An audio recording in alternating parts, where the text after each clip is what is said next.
Manajer tim Go11 Ducati, Denis Sacchetti, menyatakan bahwa waktu kerja sama mereka dengan Andrea Iannone tampaknya telah mencapai akhir. Iannone bergabung dengan Go11 pada musim Worlds BK 2024 setelah absen selama 4 tahun karena sanksi doping. Ia meraih kemenangan di Aragon dan total 5 kali naik podium pada musim perdananya. Keputusan untuk mempertahankannya pada 2025 bergantung pada dukungan teknis tambahan dari Ducati. Namun performanya menurun.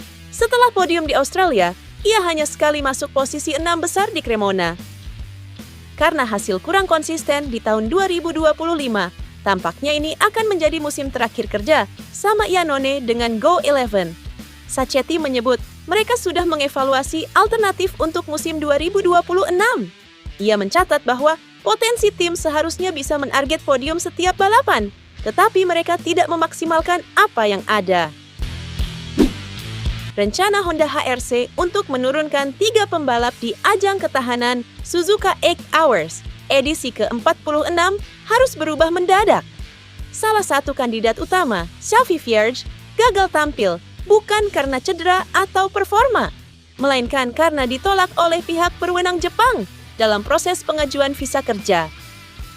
Pembalap Spanyol yang baru tiba di Jepang pada Ahad malam, tepat setelah berlaga di World SVK Hungaria, masuk dengan status visa turis, sambil menunggu penerbitan visa kerja oleh pihak Honda. Meski menjalani sesi uji coba terakhir pada Rabu 30 Juli dan mencatat waktu tercepat dengan motor tim Honda, semuanya sirna setelah permohonan visanya resmi ditolak pada Kamis pagi. Honda kembali tertimpa sial beruntun. Cedera menimpa 2 kandidat sebelumnya, dan hambatan administratif menyingkirkan opsi terakhir, Vierge. Kini, beban persembahan hasil terbaik di Suzuka menjadi sepenuhnya berada di pundak duo Takahashi Zarco. Situasi ini memperlihatkan betapa rumitnya dinamika persiapan tim dalam menghadapi kompetisi global, di mana hal teknis maupun administratif bisa sama-sama memengaruhi hasil akhir.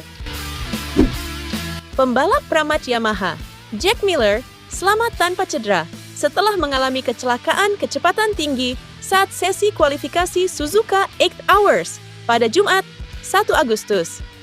Insiden terjadi saat ia melintasi tikungan 1 yang cepat, hampir berujung fatal karena dinding pembatas sangat dekat. Pada sesi itu, Miller berada memimpin saat ia kehilangan kendali motor Yamaha YZF R1 pabrikan. Hasilnya, motor hancur, tetapi sang pembalap tetap bisa berjalan kembali ke pit sambil menyampaikan kabar bahwa ia baik-baik saja.